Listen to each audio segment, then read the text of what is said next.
Deus. Então, todas as cartas tinham esse direcionamento. Todas as cartas, elas são direcionadas às igrejas.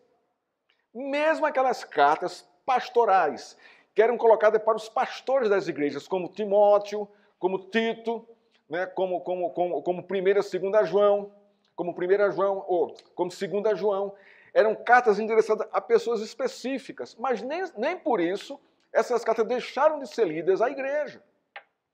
Para que elas tomassem conhecimento das cartas pastorais, das cartas pessoais, da função do papel da liderança na igreja. Era também lida pela igreja para doutrinar a igreja na questão da liderança e a submissão a elas.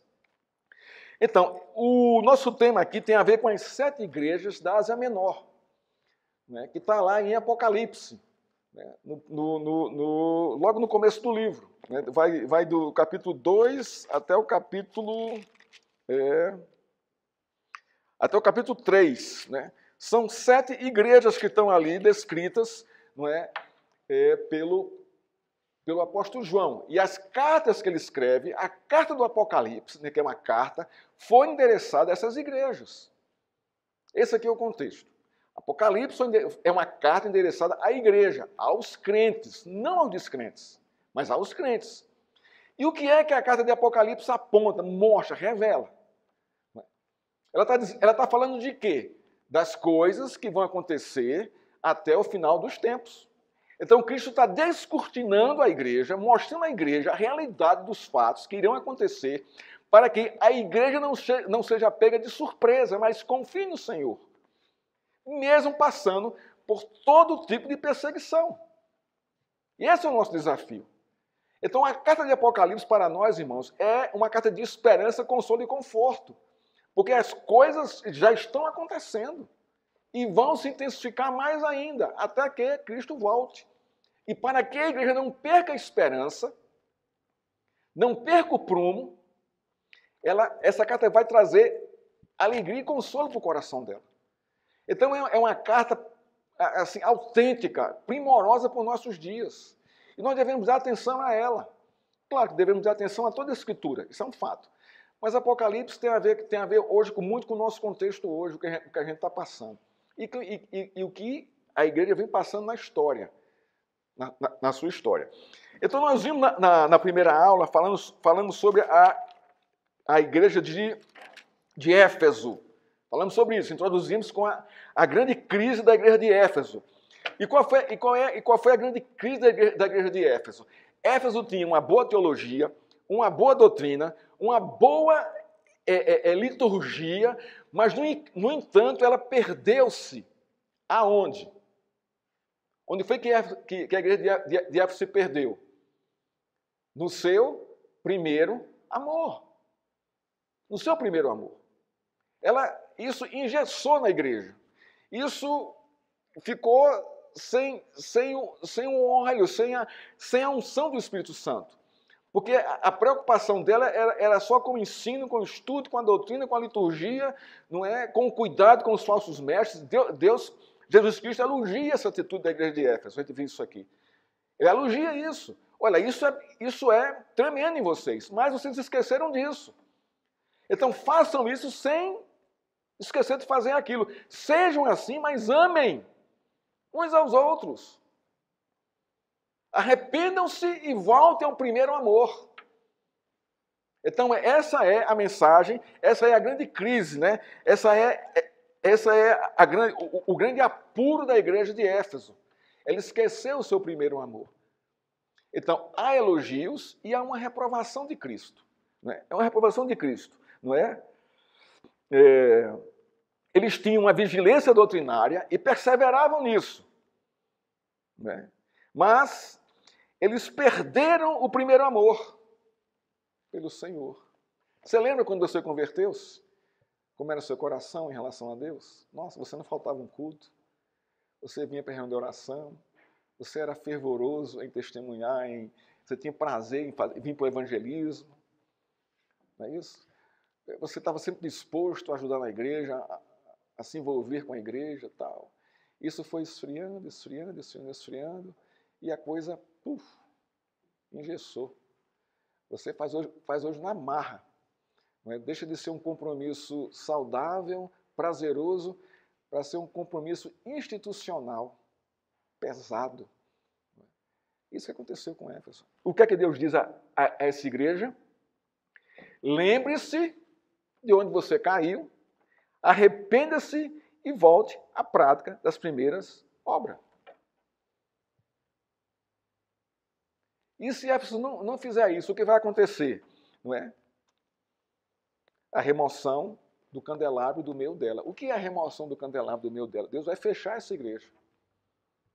Vai fechar a igreja. Não vai deixar, porque o seu nome está ali. Então, irmãos, você está vendo que a igreja, não é, ela sempre vive nessa luta. Não tem igreja perfeita na face da terra, nunca existiu, nem no primeiro século. Muita gente tem aquele sonho, aquela ideia, se eu vivesse no primeiro século, naquela igreja fervorosa, bababá. Você está falando uma grande bobagem. Grande bobagem. Você não sabe o que foi o primeiro século, irmão, para a igreja. De perseguição, de terror para a igreja, de horror para a igreja. Por causa do Império Romano. E César era o único Deus e rei da história. E você dizer que César não é Senhor, que o Senhor é Jesus Cristo, sua cabeça ia voar do pescoço. Como aconteceu com a igreja no primeiro século. Sofreu demais da conta. Então Deus diz, olha, se vocês não se arrependerem, eu vou remover, eu vou fechar essa igreja. Vocês não vão continuar na história. Irmãos, por quê? De quem a igreja é minha? Não. De quem a igreja é dele. E eu tenho que me submeter ao governo dele sobre a igreja, que está na Escritura. E se o líder da igreja, que é o candelabro da igreja, não se dobra, ou que é o anjo da igreja, não se dobra à Escritura, se a Escritura não governa o coração dele, o que vai acontecer com a igreja? Ela vai perder a sua função, ela vai perder, né, a sua natureza, e Deus não vai deixar isso a troco de nada não, ele vai fechar a igreja. Ele fecha mesmo, irmãos, acabou-se, não tem esse negócio não. Deus é justo, ele é fiel à sua promessa. Mas antes de fechar, ele vai mostrar as coisas, ele vai elogiar o que a igreja tem de bom, vai mostrar o que está faltando, onde foi que ela perdeu-se, vai dizer que ela tem que se arrepender, aí sim vem um juízo depois, caso ela não conserte isso. Caso ela não conserte isso. Então, Éfeso é essa igreja, que é uma igreja vigilante na doutrina, na perseverança, não é? Mas faltava a Éfeso o primeiro amor. Pode ser o nosso contexto, pode ser a nossa realidade. Damos muito valor à pregação, à instrução, à doutrina, e a nossa relação com os irmãos é muito seca, é muito teológica. É muito teológica, e isso não é bom. Eu não estou falando que a teologia é má. A teologia ela tem que estar de acordo com a doutrina. Então, se a doutrina manda eu amar o meu irmão como a mim mesmo, esse aqui é o ponto que Éfeso perdeu. Amava o Senhor, amava, mas também perdeu isso aqui. Hoje nós vamos estar tratando sobre a igreja de Esmirna. Abra aí em Apocalipse, capítulo 2, versos 8 a 11. Né? A igreja de Esmirna. Mas antes de começarmos a nossa exposição sobre a igreja de Esmirna, antes de lermos aqui o texto, eu teria uma pergunta para vocês. Vocês frequentariam uma igreja pobre e perseguida? Pobre mesmo, financeiramente. Vocês seriam membros de uma igreja pobre e perseguida? Ou vocês procurariam uma igreja financeiramente bem, uma igreja que não sofre tanta perseguição? Aonde você seria membro? É uma boa pergunta, né? Pode uma igreja pobre e sofredora ser uma igreja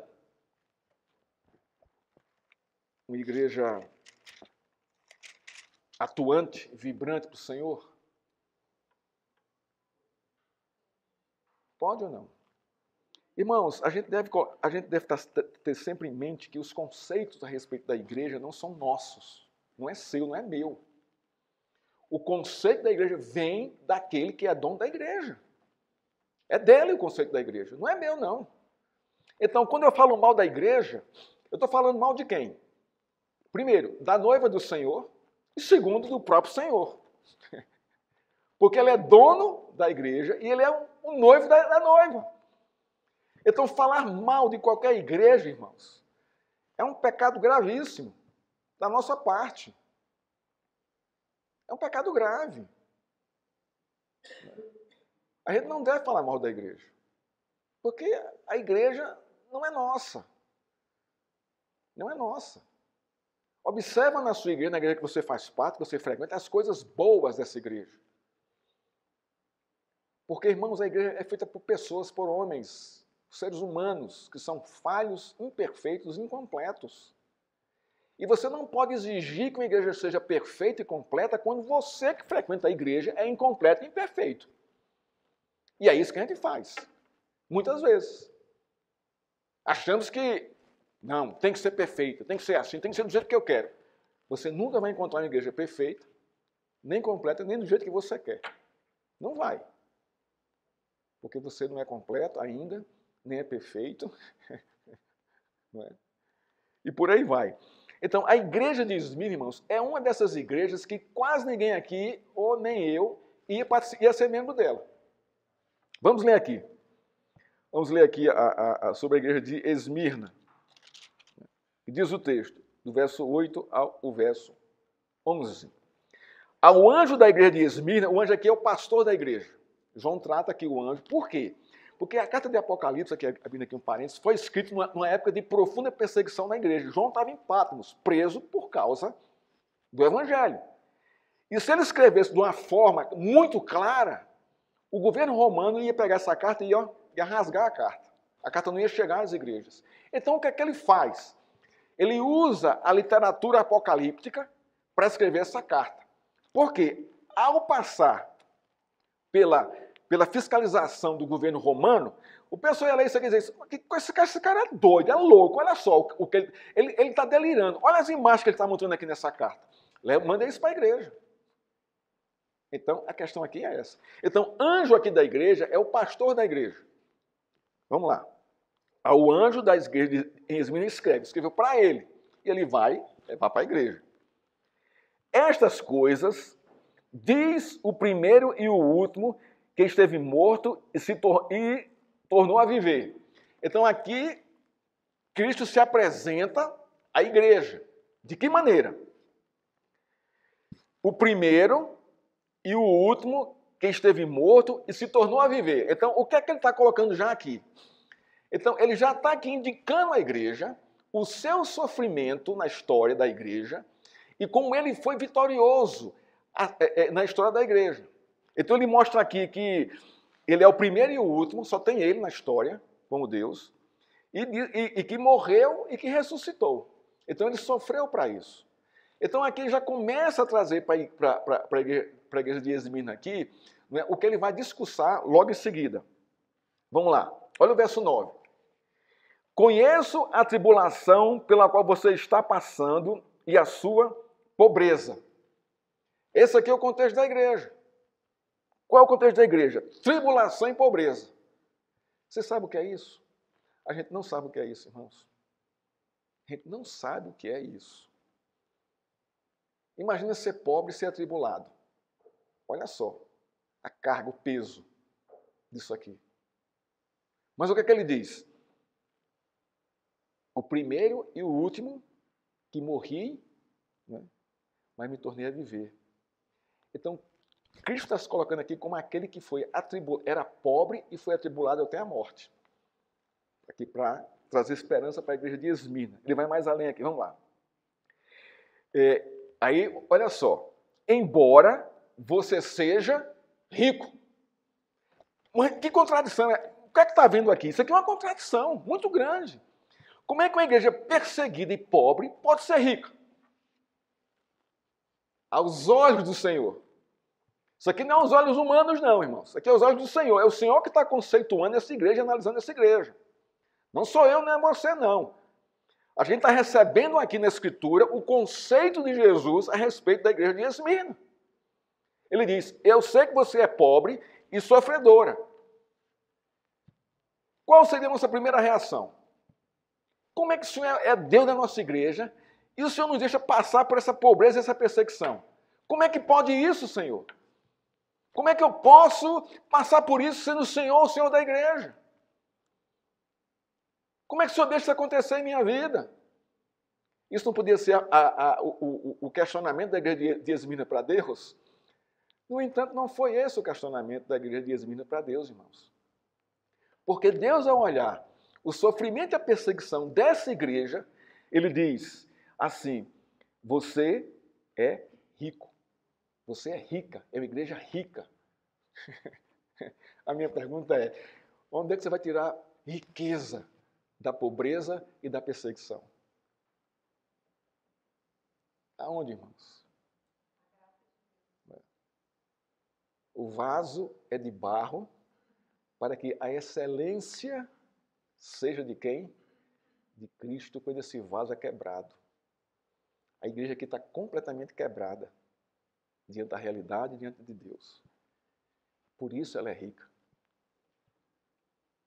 E a gente, às vezes, irmãos, não entendemos quando Deus quebra a nossa vida. Quando Deus nos coloca numa situação dessa aqui, pobreza e tribulação. A gente esperneia, a gente murmura, a gente confronta, a gente xinga. A gente não pisa mais na igreja. No entanto, quando você se submete a esse juízo de Deus, irmãos, ele vai dizer, você é rico. Então ele traz aqui essa realidade aqui para a igreja. Ele continua. E a blasfêmia dos que se declaram judeus e não são, sendo isto, sim, sinagoga de Satanás. O que é que ele está fazendo aqui? A igreja era formada por gentios e judeus naquela época. Estava tudo misturado aqui. A gente está falando aqui do primeiro século, ali na Ásia Menor, na Turquia, a expansão ali do reino de Deus, a expansão também do judaísmo ali era muito grande, alcançou, não é, todo o Ocidente, né, o judaísmo, e também o cristianismo. Então havia uma mistura, não é, de raças, não só de raças, mas também de ideologias religiosas ali. Não é nem ideologia, de cristianismo e judaísmo. E havia na igreja judeus. Mas o que é que ele vai dizer aqui? Eles são blasfemos, porque se declaram, não é? Se declaram judeus, não são, sendo isto sim sinagoga de Satanás. Então aqui ele vai pontuar o que é que está acontecendo com a igreja de Esmirna. Quem são, irmãos, esses falsos judeus aqui? No contexto aqui. São aquelas pessoas que dizem, eu conheço a Deus, conheço a Escritura, tenho conhecimento da Escritura, falam de cor versículos, falam de cor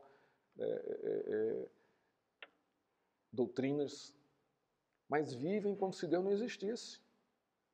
Isso é uma blasfêmia para Deus, irmãos. É o que está acontecendo aqui. Esses judeus que frequentavam a igreja lá de Esmirna, né, eram todos assim, né, vazios de Deus, ocos de Deus. Agora, olha o verso 10. Não tenha medo das coisas que você vai sofrer. Ainda vem mais coisas aí. Além da tribulação e da pobreza, vem mais sofrimento.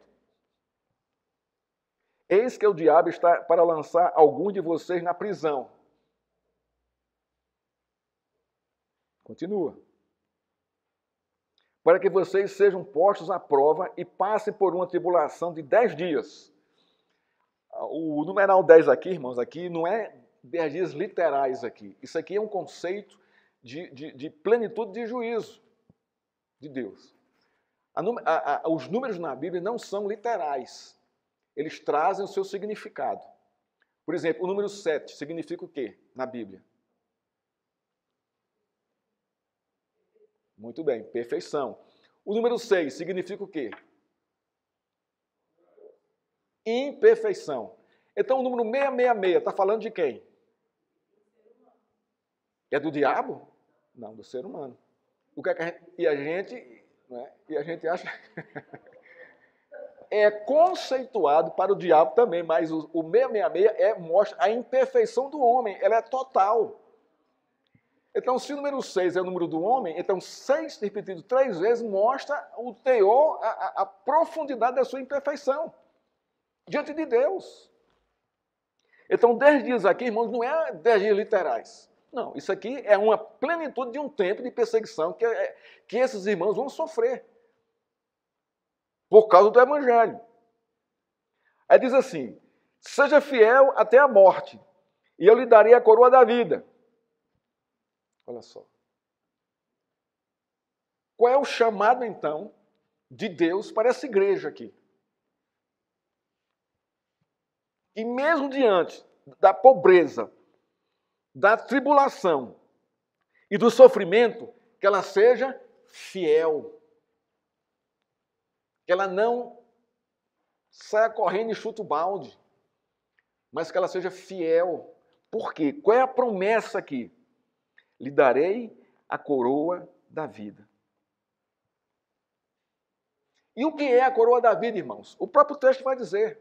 Olha o que diz aqui o final do verso 11. O vencedor de modo nenhum sofrerá o dano da segunda morte. Então, o que é a coroa da vida? A vida eterna. Mas veja só, ele não sofrerá o dano da segunda morte. Mas da primeira morte, essa igreja poderia sofrer. Morrer por causa de Cristo. Morrer por causa de Cristo. Irmãos, isso é a igreja do Senhor. Esse é o contexto da igreja do Senhor. E não tem como fugir dela. Porque o Senhor prova a sua igreja. O Senhor lança a sua igreja em tribulações e sofrimento e pobreza. Para provar a mim e a você. E quando eu falo aqui a igreja, eu não falo aqui da denominação presbiteriana, denominação Assembleia de Deus, denominação batista. Não é isso não, irmãos. É a minha e a sua vida, porque nós formamos o corpo de Cristo. Nós somos a igreja do Senhor.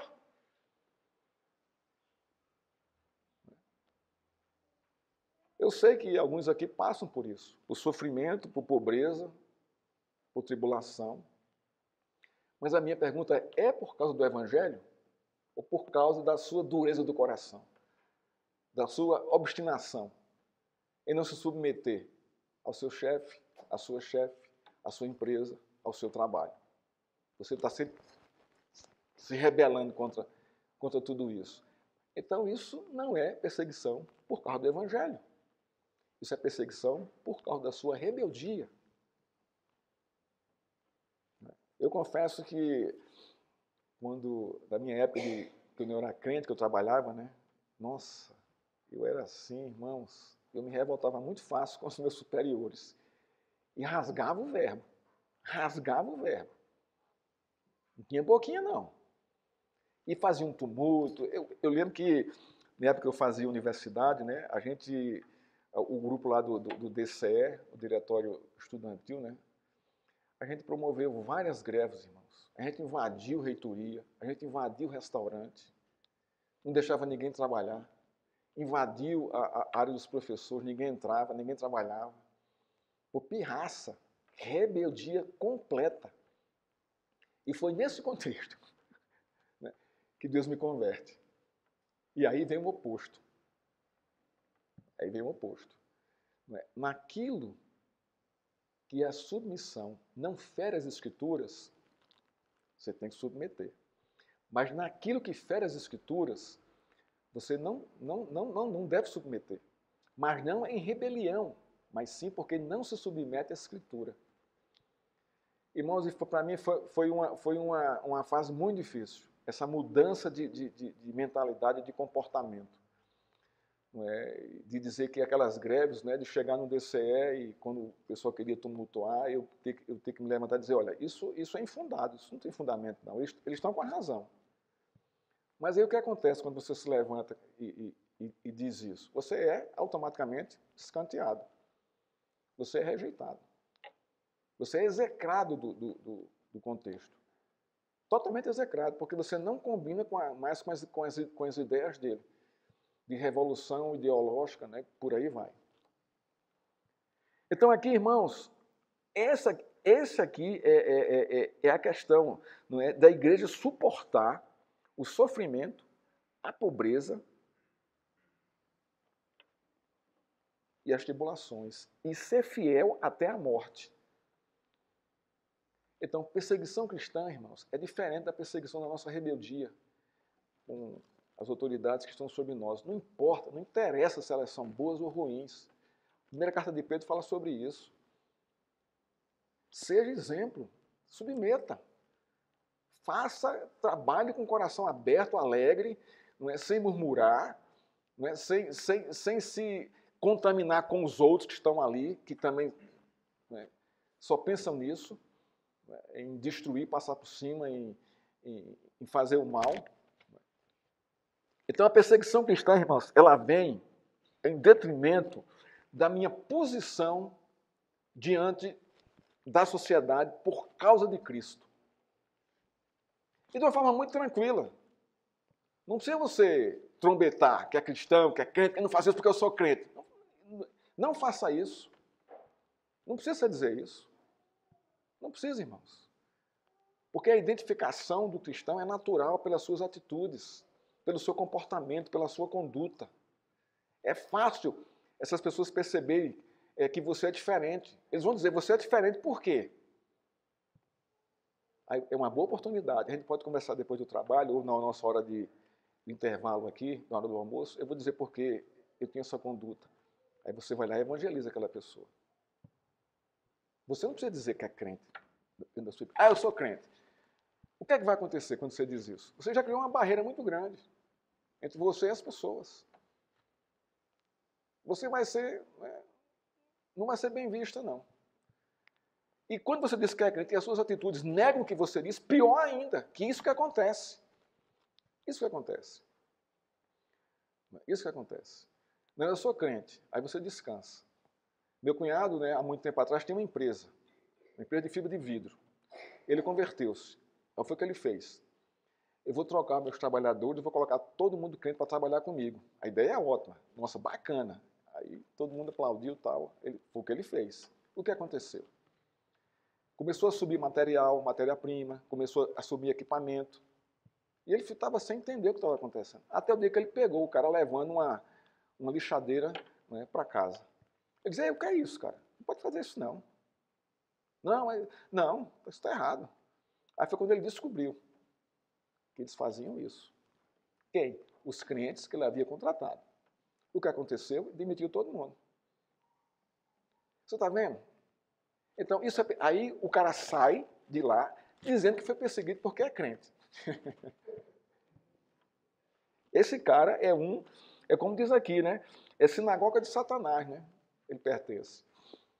Porque se ele for dizer isso para o pastor dele, se for um pastor sério, não é? Conta-se também uma história muito interessante de uma irmã.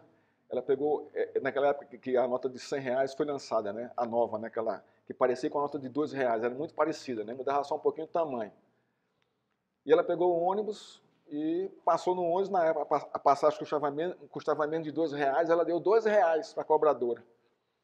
E quando a cobradora devolveu a ela, devolveu um troco de 90 e uns quebrados aí, porque ela pensou que era R$100.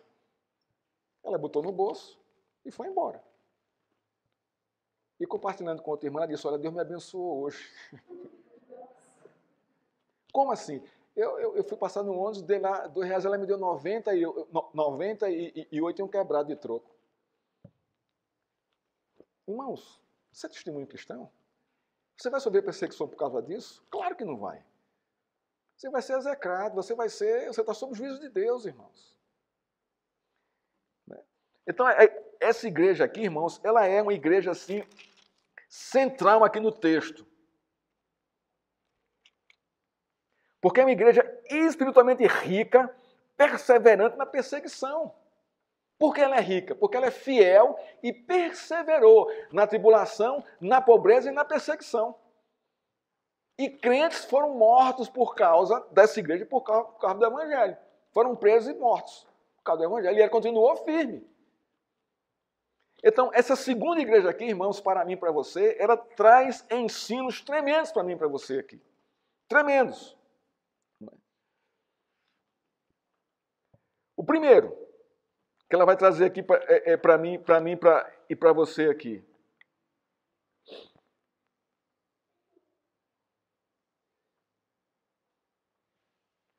Vamos ver isso aqui. Olha só, o primeiro ensino está aqui. Diz aqui o autor, aqui da revista. Em nossos dias, quando uma igreja aumenta a sua arrecadação, temos a tendência de interpretar isso como bênção. Nossa, a igreja do Jardim Canadá está arrecadando 50 mil reais por mês. Nossa, que bênção! É uma bênção ou não? No conceito de vocês. Muito bem, Ana, depende. É verdade. A resposta está correta, depende. Mas depende de quê? De que forma a igreja vai usar o que ela está arrecadando. Exatamente. Porque se ela usa esse dinheiro de forma não bíblica, ela está atraindo para si o juízo de Deus. Ela tem uma boa doutrina, ela tem uma boa pregação, ela tem uma boa liturgia, ela tem uma boa arrecadação, mas o que falta a essa igreja? Primeiro amor. Primeiro amor. Primeiro amor, irmãos. Justamente isso aqui. Então vamos lá.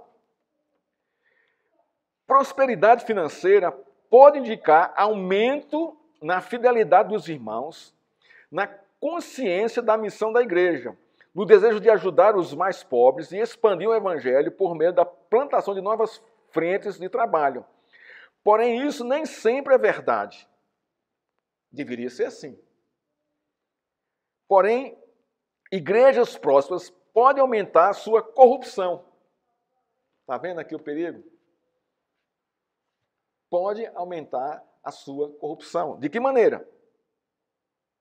À medida que aumentam suas condições, leva o pastor a uma vida de ostentação e luxo. Eu confesso que o ministro deve ter um bom salário, que a gente chama de boas compras. Claro, para manter a sua família, esposa, filhos, tá.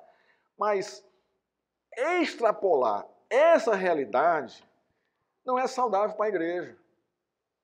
Ministros que ganham 30 mil por mês, 40 mil por mês, 25 mil reais por mês. Olha, e tem gente que ganha mais do que isso aí.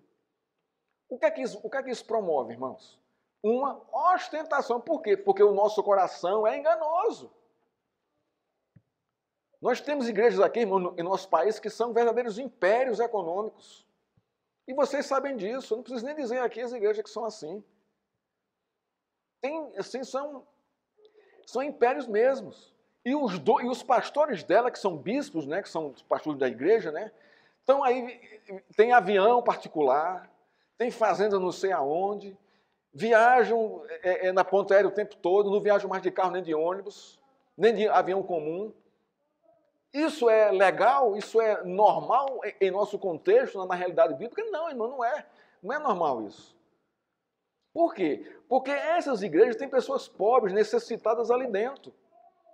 E muitas vezes isso não é visto, é vista grossa. E pior que é isso, que elas arrancam tudo que você tem para manter a ostentação e o império delas.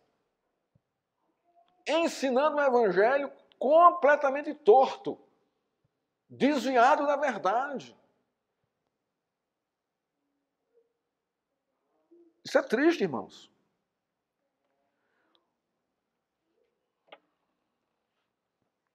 E ainda essas igrejas vivem, né, em competitividade com outras denominações da cidade, como construção e construções mais suntuosas e maiores disso aí. A minha pergunta é, há necessidade de uma construção imperiosa de uma igreja? Monstruosa, um tempo assim, faraônico? Para que isso, irmãos? Se tudo isso aqui vai passar. Então, é um perigo. É um perigo, irmãos. O Novo Testamento relativiza os paradigmas sociais estabelecidos especialmente na liderança judaica, para o qual, quanto mais próspero o crente, mais abençoado era. Isso naquela época do primeiro século, que os judeus pensavam assim. E hoje a igreja, nossa, dos nossos dias, continua pensando do mesmo jeito. Você vê chegar aqui um irmão com a Hilux, novinha. Nossa, esse cara, Deus está abençoando muito esse cara. Então, esse é o seu primeiro conceito. Deus está abençoando muito essa pessoa. Mas isso é correto, isso é bíblico? Sim ou não? Não é, irmãos. Porque isso não é fonte, isso não é indicativo de que a igreja é uma igreja abençoada, de que o irmão é um irmão abençoado. Isso nunca foi.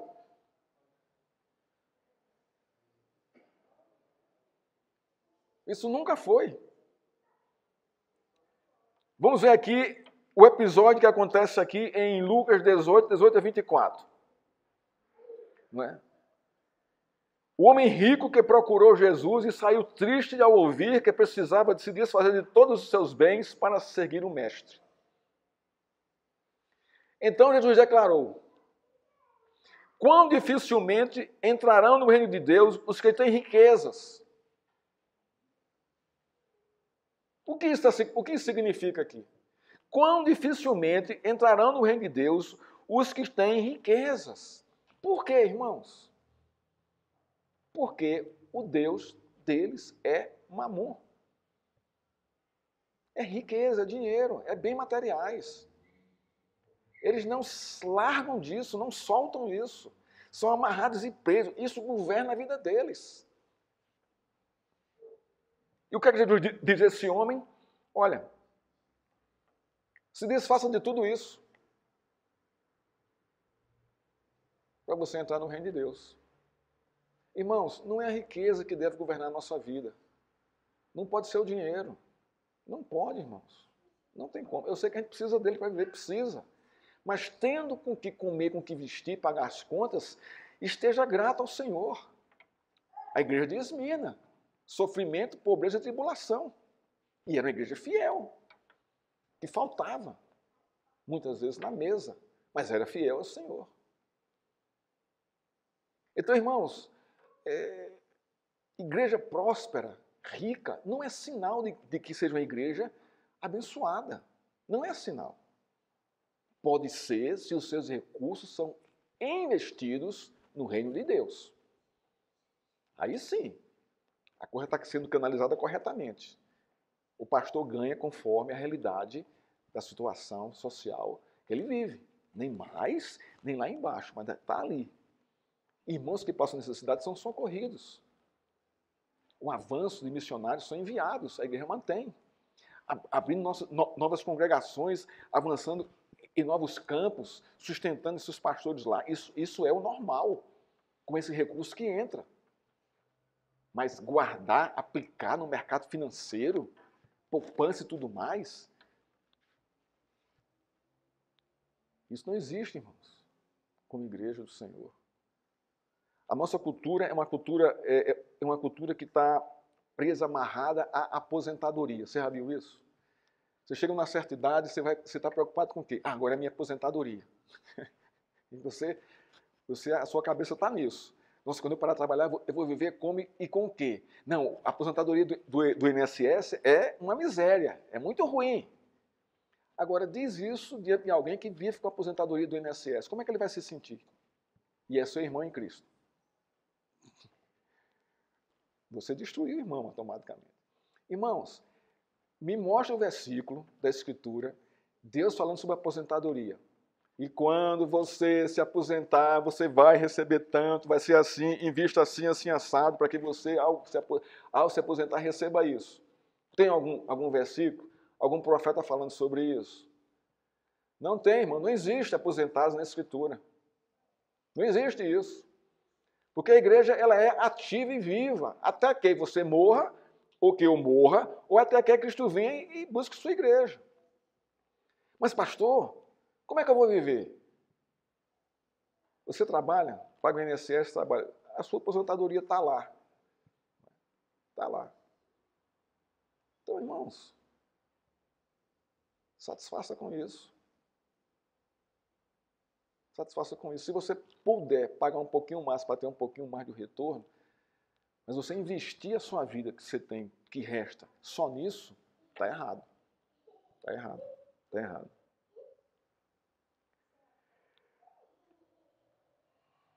Contudo, irmãos, não temos, isso é, uma condenação da riqueza no Novo Testamento, nenhuma exaltação da pobreza, mas um ensino sólido de que a condição espiritual de uma pessoa independe de suas circunstâncias materiais. A Bíblia, ela fala da riqueza, ela fala da pobreza, mas não há uma exaltação nem da pobreza e nem da riqueza. Porque muitas vezes, irmãos, a pobreza é provação para a gente. É prova do Senhor, para ver a sua fidelidade. E, pastor, quanto tempo vai durar essa provação? Eu não sei. Pode durar 10 dias, pode durar 100 anos. E a aprovação da riqueza? Eu acho pior do que a da pobreza. Porque se você não tiver um coração firme, você vai ostentar. Você vai debandar. Você vai botar os pés pelas mãos, ostentando isso. Em vez de ver uma simplicidade, vendo a necessidade dos outros, você vai ostentar isso aí. Não é? Eu tenho uma irmã, não é? Ela vive muito bem de vida, ela e o esposo dela, vive muito bem de vida. E até certo tempo atrás, ela era mais simples. Mais simples. Mas aí a prosperidade, Deus foi dando e a prosperidade dela aumentou muito. Né? E ela passou a fazer essas viagens, né, ao redor do mundo. Né? E hoje isso se tornou um vício para ela. Um vício para ela. E ela é crente. Eu lamento muito isso. Virou uma ostentação por aquilo que o trabalho dela, né, ela recebe como fruto. Né? Ali é um fruto de Deus para ela. Ostentou isso aí. E está ostentando até hoje.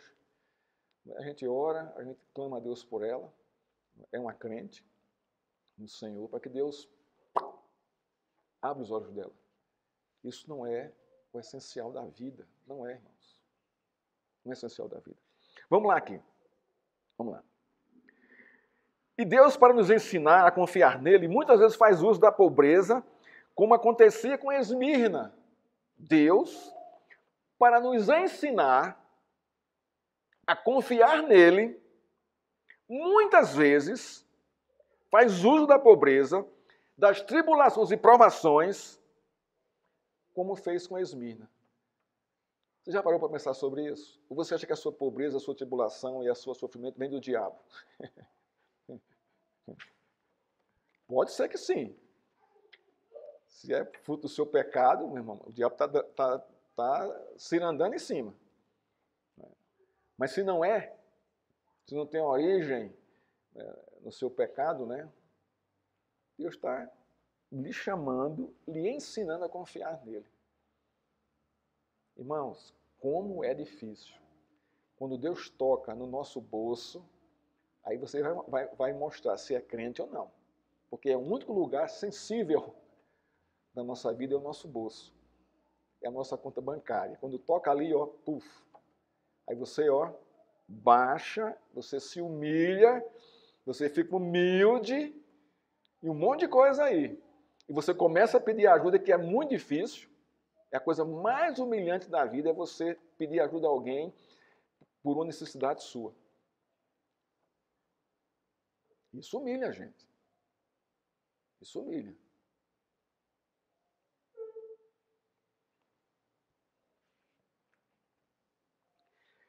Essa é a realidade, irmãos, da igreja. Você quer pertencer a ela? Isso é a igreja do Senhor, irmãos. Essa é a realidade de Esmirna.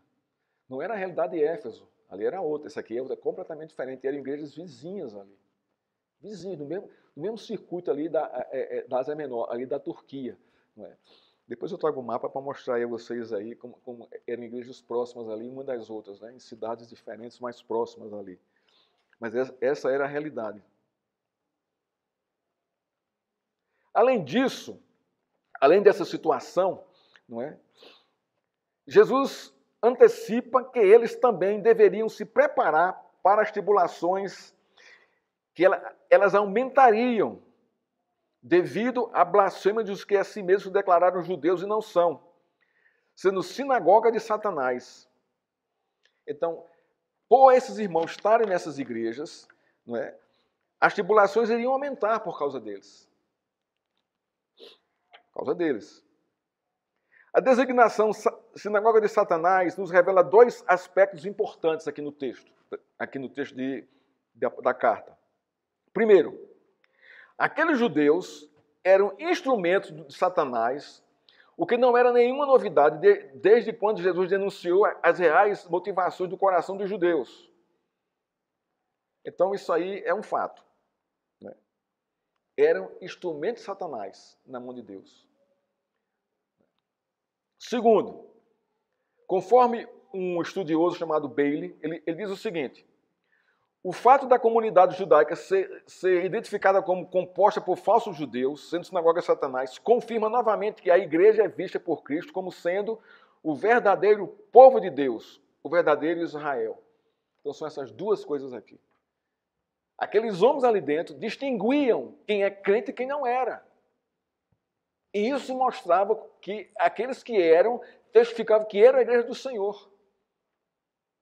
Podemos perceber na situação de Esmirna dois problemas que devem chamar nossa atenção das igrejas atuais.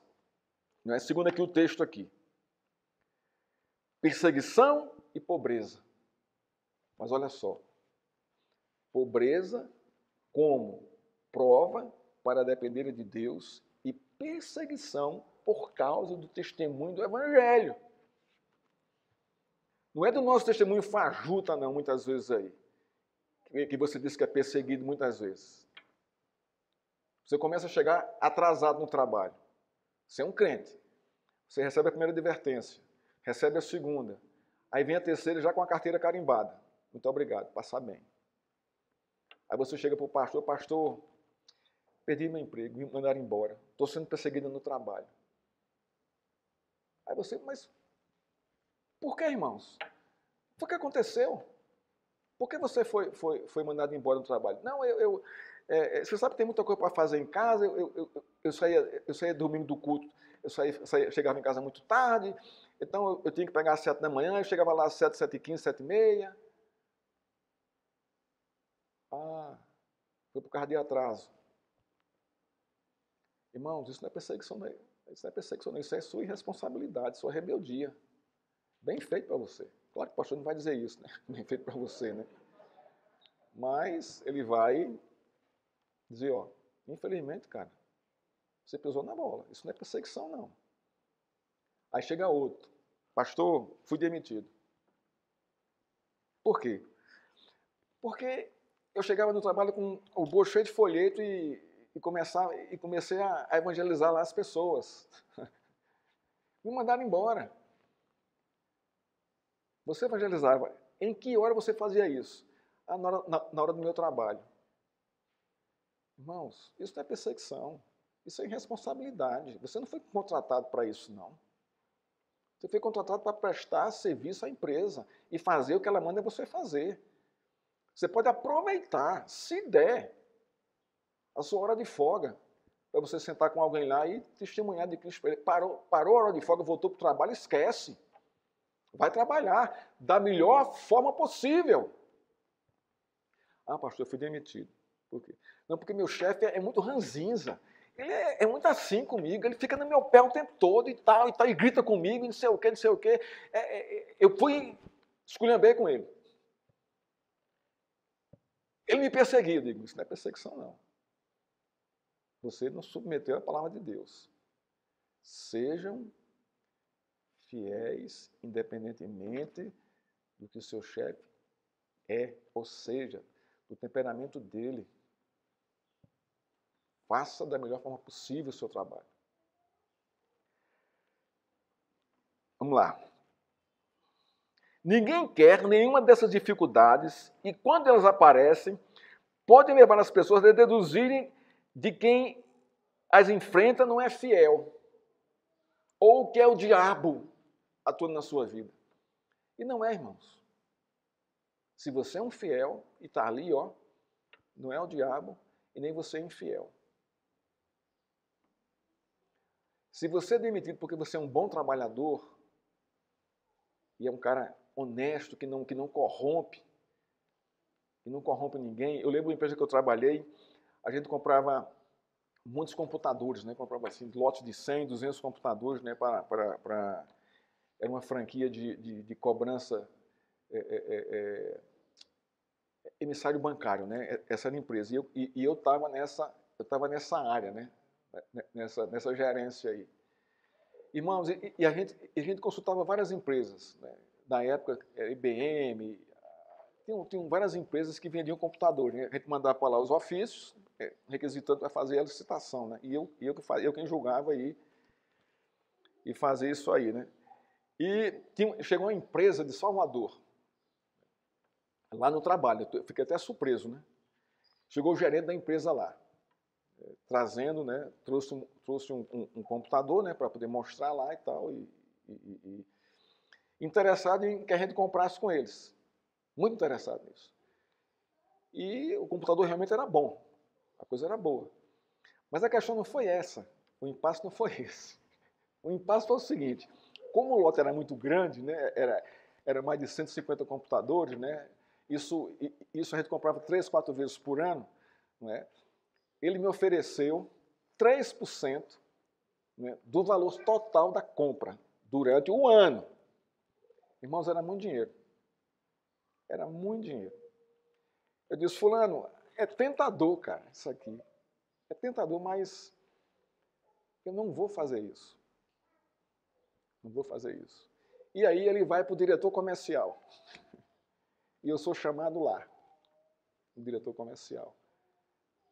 Eu disse, não vou fazer. Se o senhor quiser fazer, a empresa é sua, mas eu não vou fazer. Aí sim, eu não vou fazer. Eu não disse cara aqui, não disse cara nada. Fiquei na minha, calado, quieto. Não vou fazer isso aí. Não faço, não assino isso. Irmãos, você não imagina a confusão que deu esse negócio. A confusão que deu. E o que acabou no final da história? Acabou que a empresa acabou fechando contrato com esse cara. Para onde foi os 3% eu não sei, mas na minha conta não chegou, graças a Deus. Então, irmãos, são esse tipo de fatos que acontecem que a gente tem que se posicionar. A gente não pode abrir mão disso aí. E aí você sofre a perseguição. Dias depois, né, vem a minha demissão. Demitido. Por isso aí. Não, eu pedi demissão. Eu pedi demissão. A pressão dele foi muito grande em cima de mim. Muito grande. Muito grande. Pressão, pressão, pressão, pressão. Aí eu, sabe uma coisa? Cheguei lá no meu gabinete e aí pedi demissão, né, nessa questão aí. Né? Vamos lá. Ele diz assim, Jesus, para a igreja de Esmirna, tu és rico, tu és rica. É um atributo conferido pelo Senhor à igreja, contrastando com qualquer outro pensamento que fizessem sobre ela.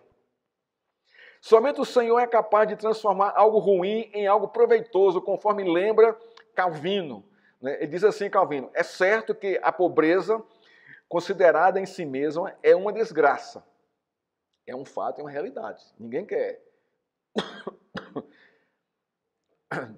Como também desgraças são os exílios, o desespero, a ignomínia, a prisão e, finalmente, a morte.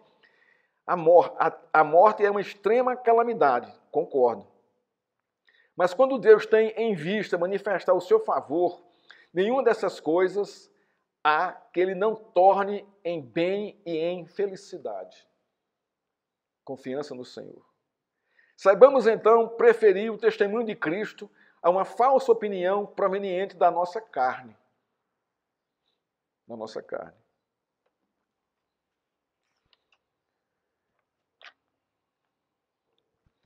Irmãos, a aprovação é real e está na agenda de Deus para todo o seu povo, mas não marca o fim da história. Deus é quem dá a palavra final e a sua palavra é de vitória. Por isso, Esmirna, assim como nós, é encorajada pela recompensa final da coroa da vida. Por que você persevera? Por que você persevera no Senhor. Por causa da promessa da vida eterna, a coroa da vida. E você não abre mão disso, nem deve abrir mão disso aí. Ok, irmãos, vamos concluir aqui a nossa exposição de hoje. A igreja de Esmina, aqui é o autor falando mais uma vez, a igreja de Esmina estava sendo provada a se manter fiel diante de dois severos problemas, perseguição e pobreza. Você está disposto a isso? Por causa do Evangelho, veja só, por causa do Evangelho e pobreza para se confiar em Deus, para aumentar a nossa confiança, a nossa dependência nele. Até aquele momento ela estava resistindo em fidelidade, aqui no contexto da carta, do livro de Apocalipse. E o Senhor Jesus revela a sua apreciação e zelo pela igreja. Antecipa que mais dificuldades virão e a encoraja com promessas que superam qualquer valor ou benefício deste mundo, que este mundo possa oferecer, a coroa da vida. Você é cristão? Irmãos, se você é um cristão fiel, isso pode acontecer em sua vida. Mas não desespere. Não se desespere, irmãos. Se quebrante diante de Deus. Na sua prova, na sua perseguição, na sua tribulação e na sua pobreza. É o Senhor que está trazendo isso. E se Ele quem traz, Ele quem tira, Ele quem edifica, Ele quem restaura, Ele quem consola, conforta. A igreja passou por isso, mas passou pelo conforto do Senhor. Deus não deixou, Deus não abandonou a sua igreja. Continua o autor aqui, enfrentar a injustiça sendo inocente, dificuldades financeiras sendo um trabalhador honrado, são dificuldades que todos os crentes estão sujeitos a enfrentar. Todos nós. Crentes fiéis.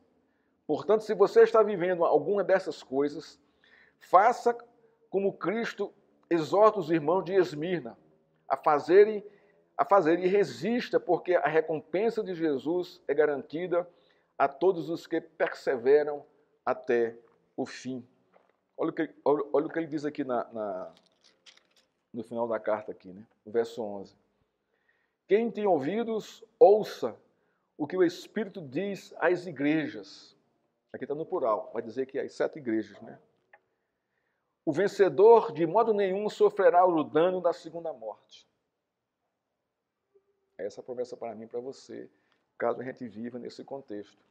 Irmãos, igreja em apuros, mas apuros divinos, com resultados de vitórias divinas.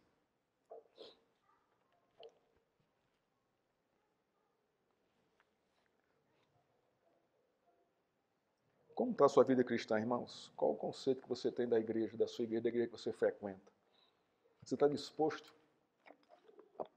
a participar e a ser membro de uma igreja que é perseguida, que sofre e que é atribulada, mas que se mantém fiel ao Senhor? Eu espero que sim. Ou você está disposto a pertencer a uma igreja abastada, né, financeiramente, com todo o conforto possível, ar-condicionado, cadeira ortopédica e tudo mais, mas que não suporta isso aqui, de provação, de privação, de sofrimento, de pobreza. Irmãos, essa é a igreja do Senhor. Talvez essa aqui não seja assim, mas talvez seja assim essa igreja aqui do Jardim Canadá. Talvez nós tenhamos igrejas dessa forma aí. Que estão ali, ó, perseverando na sua pobreza, com as suas tribulações, com as suas lutas, mas continuam firmes no Senhor. A recompensa, irmãos, é tremenda. A recompensa é tremenda. Lembre-se, Deus é o Senhor da igreja. Se você clama, Ele ouve e responde. Vamos orar ao Senhor? Ó Deus, obrigado, Pai, por Tua graça e bondade sobre nós. Pela clareza que o Senhor traz aqui da realidade da igreja, da Tua igreja, Senhor. E o Senhor está no centro dela. A igreja é Tua. Mas ela passa, Senhor, pelas Tuas provas, para revelar a fidelidade ao Senhor. Oh Deus, nos ajuda, somos tão frágeis e fracos, Senhor, quando somos provados e atribulados, Senhor. Desesperamos com muita facilidade, Senhor, quando estamos passando por dor, pobreza e sofrimento, Pai. Nos ajuda, Senhor, a sermos fiéis ao Senhor, mesmo passando por dor, pobreza e sofrimento, Pai. Sabendo que o Senhor é o nosso pastor, que o Senhor é o Senhor da igreja e que em breve tudo será restaurado. Assim te oramos, sendo grato por quem o Senhor é. Em nome de Cristo. Amém.